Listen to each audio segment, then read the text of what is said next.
Bueno, antes de seguir una pavada que es que recién definí exprimo y me faltó negarlo, ¿no? Porque había dicho que un número era primo si existían a y b, tales que a por b es igual a n, pero obviamente es al revés, es que un número es primo si no existen factores a y b que cumplan esto.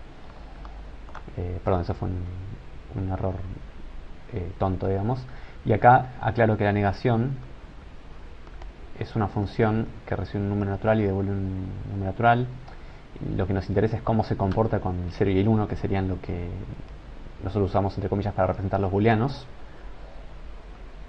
Y la negación de x se puede definir simplemente como ya vimos antes, 1 menos x. Esa es una manera de definir la negación, que es lo que estamos usando acá. Bueno, vamos a pasar ahora entonces a primero a ver que no todas las funciones computables son recursivas primitivas. Vamos a ver un ejemplo de función que es computable pero no es recursiva primitiva. Y después vamos a pasar a definir las funciones recursivas generales. Entonces empecemos por demostrar que no todas las funciones computables son recursivas primitivas. Entonces, teorema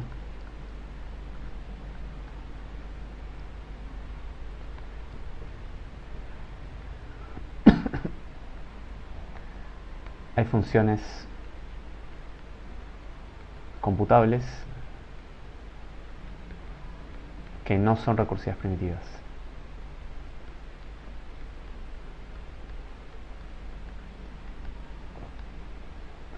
¿Está bien? Y esta demostración de teorema va a ser una demostración usando un argumento de diagonalización, como el que usamos, por ejemplo, para demostrar que el problema de la parada no era decidible, o como el que usamos también para el argumento original de Cantor para probar que el cardinal de los números reales no es igual al cardinal de los números naturales. Entonces, para hacer esto, lo primero que vamos a hacer es observar que las funciones recursivas primitivas, o sea, cerrar esto ahora, me parece, sí, por el bug que tiene siempre.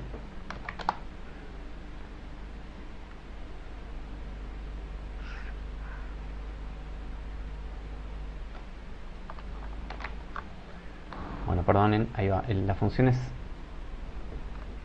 recursivas primitivas se pueden enumerar.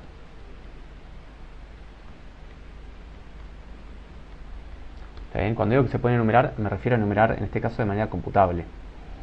O sea, yo puedo hacer una máquina de Turing que empiece a listar una por una todas las funciones recursivas primitivas.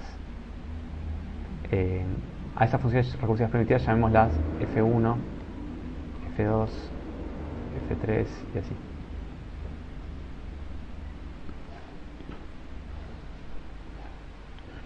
Y pensemos en las funciones recursivas primitivas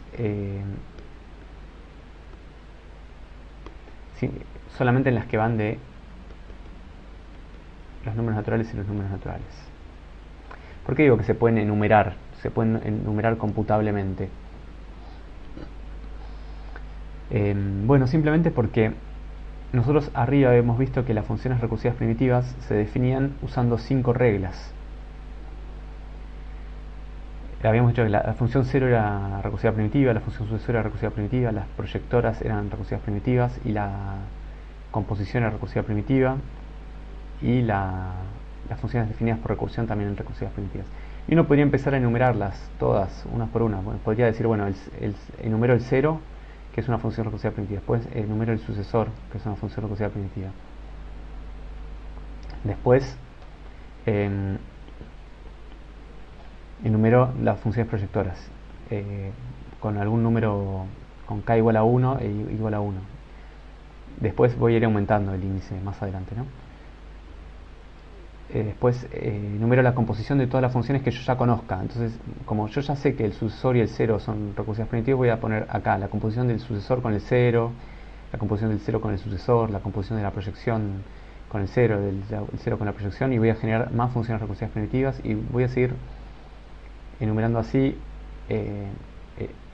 Ahora enumero todas las composiciones de funciones que ya conozco que son recursivas primitivas Y ahí hice una primera vuelta y enumeré un montón de funciones. Y ahora vuelvo a empezar.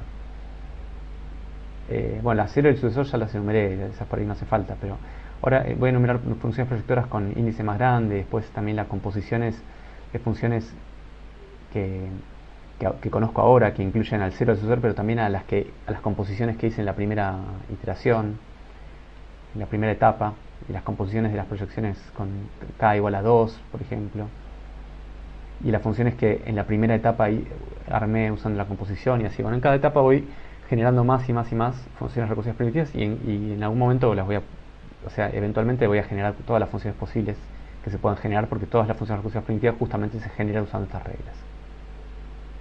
¿Está bien? Entonces se pueden enumerar de manera computable. Entonces,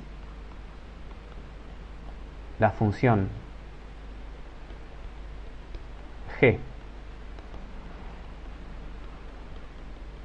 que recibe un número y aplica f de n a n es computable.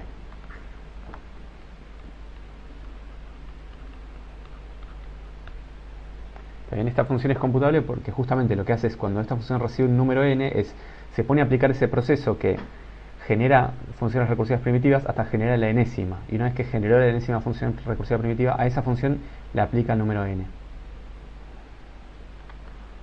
¿Está bien? Si quieren, cuando digo generar la función, pueden pensar que lo que genera es una representación de la función escrita como símbolos, escrita con símbolos. ¿Está bien?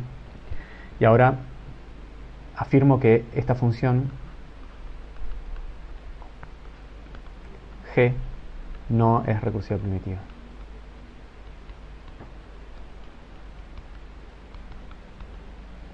Y ahí vamos a ver demostrar el teorema, ¿no? Porque lo que yo quería ver es que había una función computable que no era recursiva primitiva. Bueno, ¿cómo vemos esto? Si g fuera recursiva primitiva, podríamos definir esta otra función h tal que h de n es igual a g de n más 1, y h sería recursiva primitiva. ¿Por qué sería recursiva primitiva? Bueno, porque es la composición de g, que es una función recursiva primitiva, con el sucesor, que también es una función recursiva primitiva. Ahora, como h es recursiva primitiva, seguro existe un índice, llamémoslo i, tal que h es igual a f sub i, porque habíamos dicho que f1, f2, f3, así era una enumeración de todas las funciones recursivas primitivas. Entonces la función h, como es recursiva primitiva, tiene que aparecer en alguno de esos índices. Entonces, como h es igual a f de i, h de i tiene que ser igual a f de i, f sub i aplicado a i. Pero h de i era igual a g de i más 1. Y g de i era igual a f sub i de i. O sea que esto es igual a f sub i de i más 1. Bueno, y llegamos a que f sub i de i es igual a f sub i de i más 1. O sea que un número, esto es un número natural, es igual a su sucesor. Esto es absurdo, ¿no? Esto es absurdo.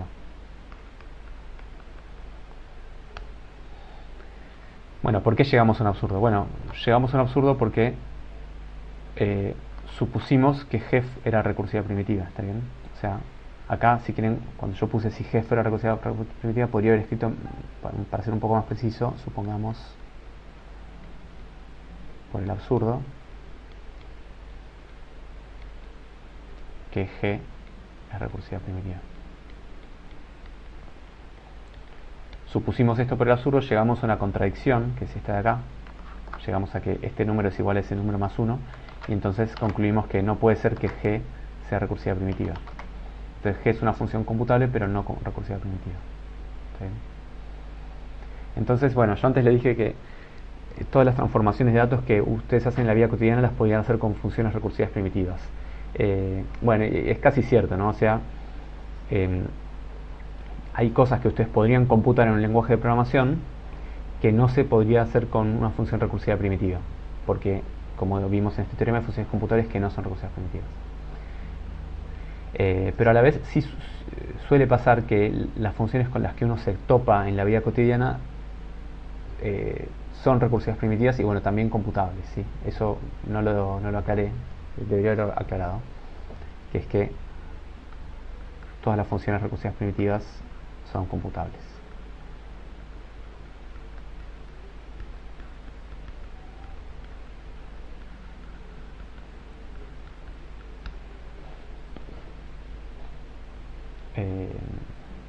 Bien.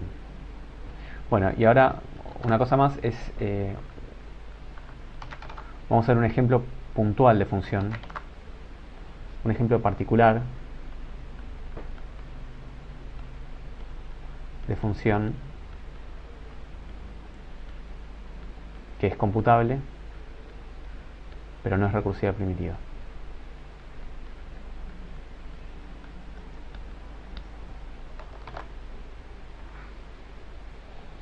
Bueno, esta función es una función muy conocida, digamos, en el ámbito, que es la función de Ackermann.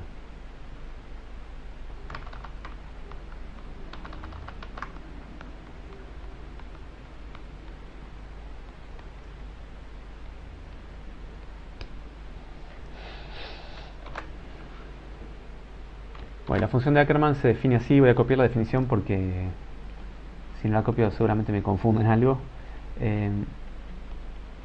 A0n es n más 1, A m más 1, 0 es a m1,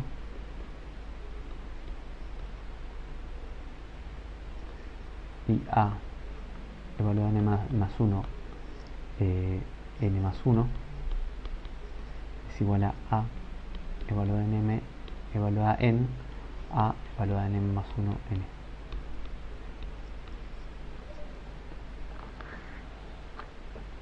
Bueno, esta función, así como está escrita, no les dice nada y, bueno, así como está escrita a mí tampoco me dice mucho.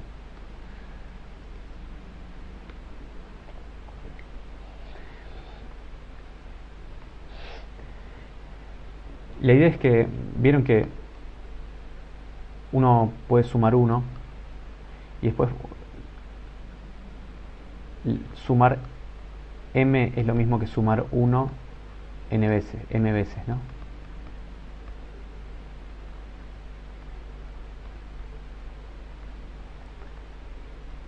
También vieron que multiplicar n por m es lo mismo que sumar m veces. Y elevar a la m es multiplicar n por m por n veces.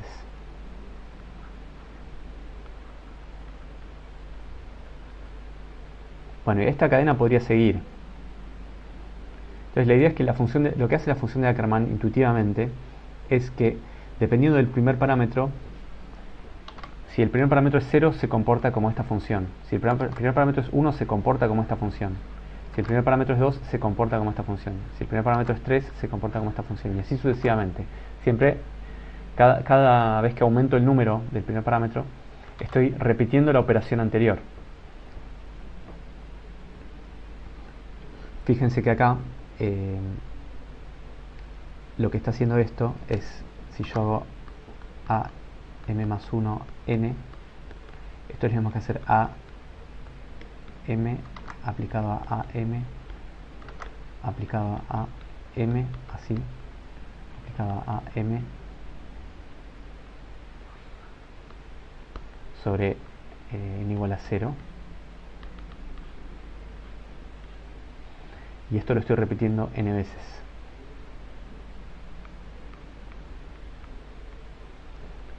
Entonces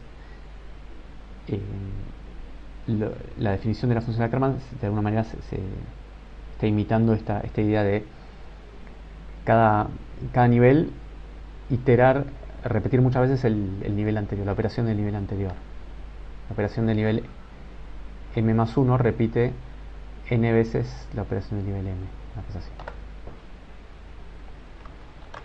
Bueno, y esta función es computable.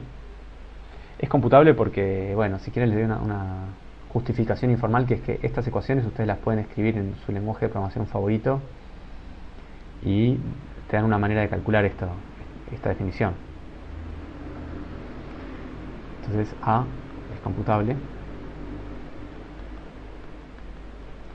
pero no es recursiva primitiva. Para ver que no es recursiva primitiva, no lo vamos a demostrar bien, simplemente les voy a dar una idea.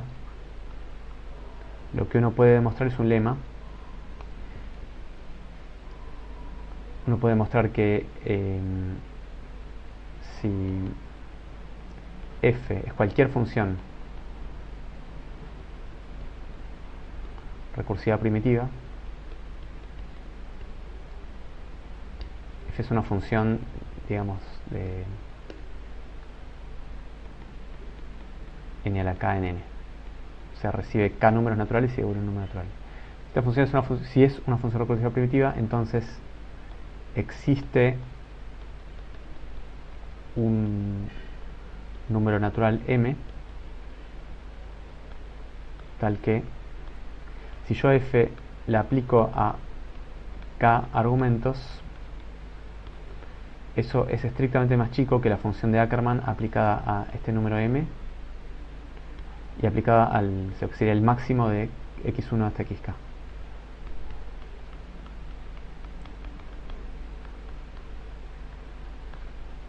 Está bien, bueno, la demostración de este lema es bastante técnica. Yo ayer la estuve mirando, la verdad, para ver si se podía dar en la clase, pero me pareció que en un momento se volvía demasiado técnica, así que diría que la omitamos.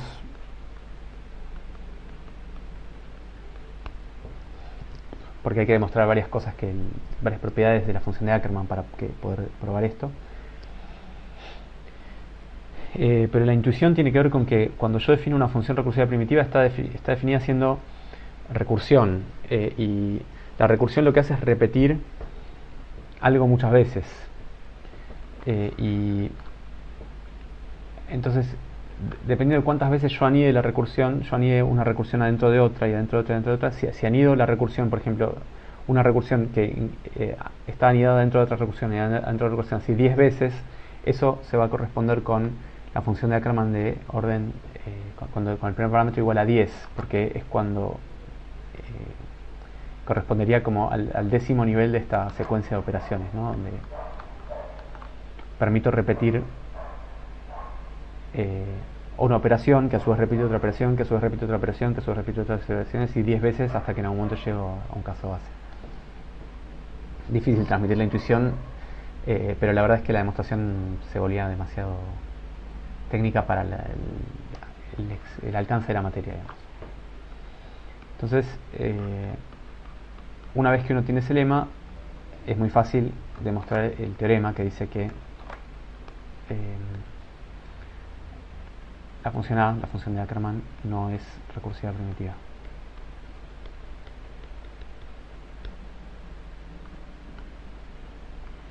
Entonces la demostración es si, por el absurdo, supongamos que A fuera recursiva primitiva,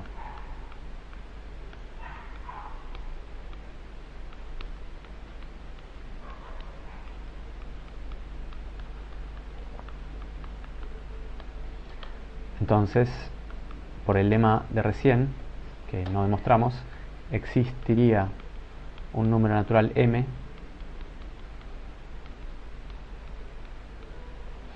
tal que la función de Ackermann evaluada acá, perdón, esto de acá arriba está bien, pero me faltó decir que esto vale para todo x1, xk, ¿no? Todo x1, xk naturales. Entonces acá para todo nm naturales, la función de Ackermann evaluada en nm es menor, perdón, en mn vamos a poner para respetar la nomenclatura que teníamos arriba. Es es menor que la función de Ackermann evaluada en m grande sobre el máximo de m y n. ¿Está bien? Esto es lo que nos promete el lema de arriba. Es exactamente lo que nos promete el lema de arriba. Bueno, en particular, como esta desigualdad de acá vale para todo m y para todo n, tomando m y n iguales a m grande, tendríamos que la función de Ackermann evaluada en m sería menor que la función de Ackermann evaluada en m y el máximo de m y m. Y esto es lo mismo que la función de Ackermann evaluada en m, ¿no? Y entonces llegamos a que un número, este es un número natural, es más chico que sí mismo. Esto es absurdo. Y este absurdo vino de suponer que A era una función recursiva primitiva. Entonces A, la función de Ackermann, no puede ser recursiva primitiva. ¿Está bien? Bueno, ¿cuál es la conclusión de esto? La conclusión es que el formalismo de funciones recursivas primitivas es bastante expresivo y permite expresar un montón de funciones computables, pero no todas. Entonces la pregunta es, bueno, ¿cómo sí podríamos expresar todas las funciones recursivas para todas las funciones computables?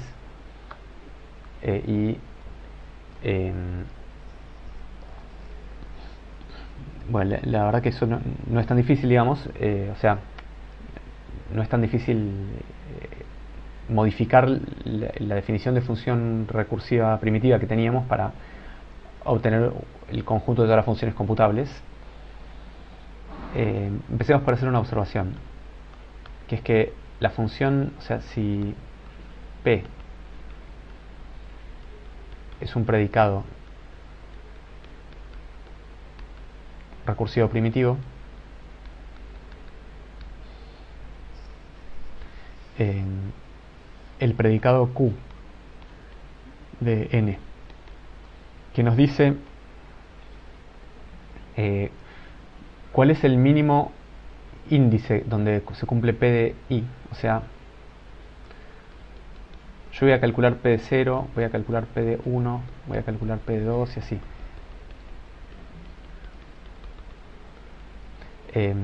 P es un predicado que me da true o false, o sea, y me va a dar false, false, en algún momento me puede dar true, ¿no? Pero supongamos que me viene dando false, false, false, y el primer lugar donde me da true es en P sub I, en I, perdón. Entonces yo quiero devolver I, quiero que Q me devuelva I, o sea que Q es el mínimo argumento, el argmin se dice a veces esta función, el mínimo índice que está entre 0 y n-1, tal que vale P de I. ¿Está bien? Y entonces este Q va a ser recursivo primitivo. Va a ser una función recursiva primitiva. Q va a ser una función de naturales en naturales y va a ser recursiva primitiva. ¿Cómo se puede probar esto? Bueno, acá estamos suponiendo que existe algún número entre 0 y n-1 que cumple con el predicado P. ¿Está bien?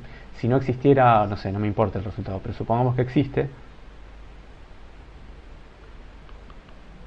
Q la vamos a definir haciendo recursión. Entonces en Q de 0, acá me debería dar un número entre 0 y n-1 que cumpla con el predicado. No va a haber ninguno porque el rango es vacío, está bien, me queda entre 0 y -1, entonces acá pongo cualquier cosa, 0, no importa.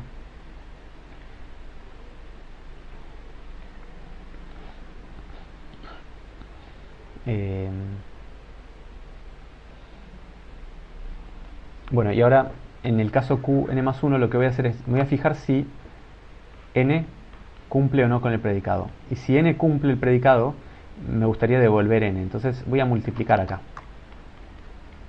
Porque si p vale 1, 1 por n va a dar n. Y si n vale 0, entonces 0 por n va a dar 0. Y voy a hacer una suma. Entonces si n cumple con el predicado, esto va a devolver n, digamos, y si n no cumple con el predicado va a devolver 0 y se lo voy a sumar a algo y no va a afectar el otro resultado. ¿Está bien? Es un poco la idea. Entonces lo voy a sumar a q de n. Y esto lo que estaría haciendo, acá falta algo todavía, pero esto lo que estaría haciendo es suma todos los números que cumplen con el predicado. Todos los números hasta el n que yo le di que cumplen con el predicado. A mí me gustaría solamente sumar el primero y los que vienen después ya no sumarlos porque yo quiero encontrar solamente ese. Entonces lo que voy a hacer es acá agregarle una condición más. Voy a agregarle la condición de que este es el primero, o sea que este cumple el predicado y además ninguno anterior cumple el predicado, o sea que no existe otro número desde 0 hasta n menos 1, digamos, tal que vale p sub i.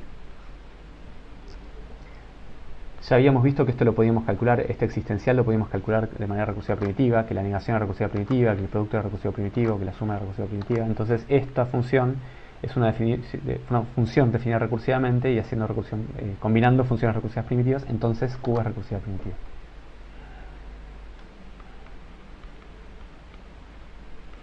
Q es recursiva primitiva. También esta función q se llama la función de minimización, porque encuentra el mínimo valor que cumple con un predicado. ¿Está bien? Ahora, esta otra función, llamémosla mu, se suele llamar a veces.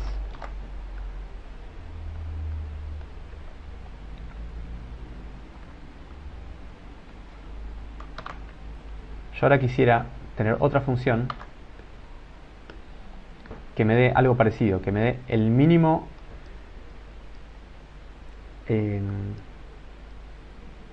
número. Vamos a escribirlo así directamente. Yo quisiera calcular el mínimo valor, el mínimo número que cumple con un predicado, pero ahora donde i no está en un rango fijo, sino que i es cualquier número, o sea que es mayor o igual que 0. ¿Está bien? O sea, yo quiero chequear si vale p de 0 o no, si vale p de 1 o no, si vale p de 2 o no. Y encontrar cuál es el mínimo número que cumple con el predicado. O sea, si esto es 0, esto es 0, esto es 0 y este es 1 y este es el primer i es el primer número que cumple con el predicado p, entonces yo quiero devolver i. Con la diferencia, ¿cuál es la diferencia? La diferencia es que antes a mí me decían, bueno, encontrar el mínimo desde 0 hasta n-1, hasta n-1. Si no encontraste ninguno ahí, ya está, devolvé 0 y no sigas buscando más allá. Pero ahora el problema es otro, es decir, bueno, quiero encontrar el mínimo en un rango no acotado, que es en cualquier número, en cualquiera de los números naturales, desde 0 hasta infinito, digamos. Bueno, esto no se puede calcular usando recursión primitiva, porque volviendo a la intuición que les había comentado antes, las funciones recursivas primitivas son las que se pueden calcular usando for, pero no, sin usar while. Y este procedimiento que busca a ver si 0 cumple o no con una condición, si 1 cumple o no con una condición, y así hasta que encuentra uno que sí la cumple, intuitivamente es un procedimiento que requiere un while y que no se podría escribir con for, porque yo antes de empezar a mirar todos los números no puedo saber cuántos voy a tener que chequear como máximo. ¿Está bien? Entonces, esta minimización, esta operación de minimización no es recursiva primitiva, pero es computable. Entonces, nos sugiere una definición nueva, que es la definición de las funciones recursivas generales. Entonces, una función f es recursiva general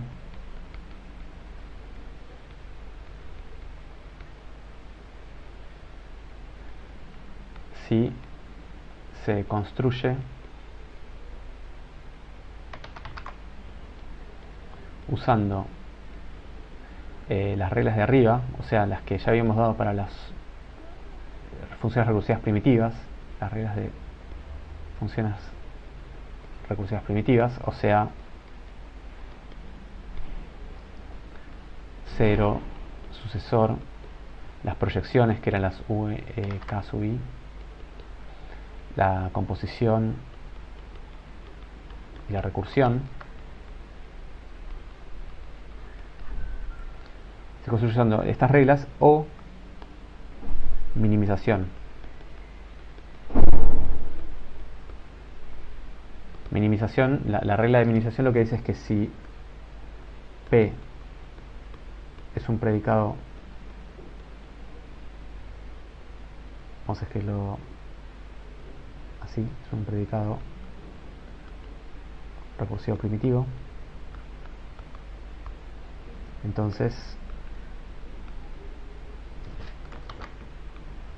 Q, que es una función que recibe K argumentos y devuelve un número natural, y se define así: Q de x1 xk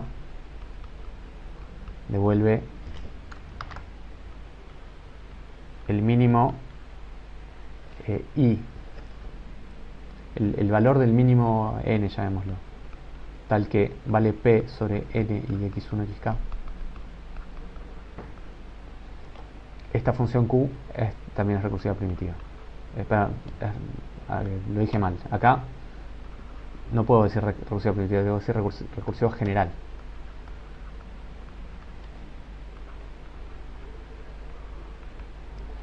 Si P es un predicado recursivo general, o sea, uno que ya construí y ya sé que es recursivo general usando cualquiera de las reglas anteriores o esta regla. Si P ya es un predicado recursivo general, entonces la función que calcula cuál es el primer número que cumple ese predicado también es recursivo general. ¿Está bien? Y acá, bueno, hay algún par de comentarios que hacer, que es acá ese número podría no existir, ¿está bien? Acá agreguemos como condición, como hipótesis, que ese número existe, ¿está bien?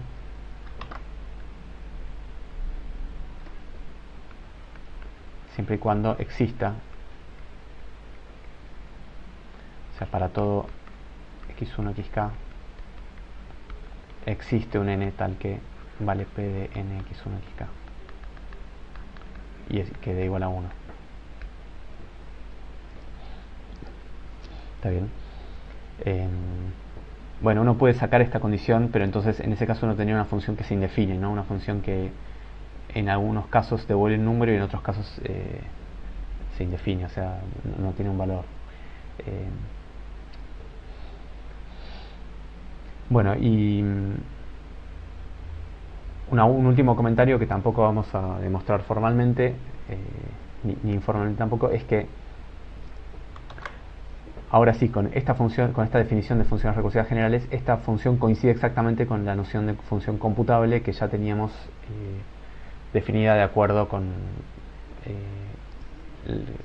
usando las máquinas de Turing. También, o sea, una función se va a poder computar en una máquina de Turing si solo si esa función se puede demostrar que es recursiva general usando estas reglas, o sea, si es la función 0 o el sucesor o una proyección o la composición de dos funciones recursivas generales o una función recursiva definida combinando usando funciones recursivas generales, o una función que resulta de minimizar un predicado que a su vez era recursivo general.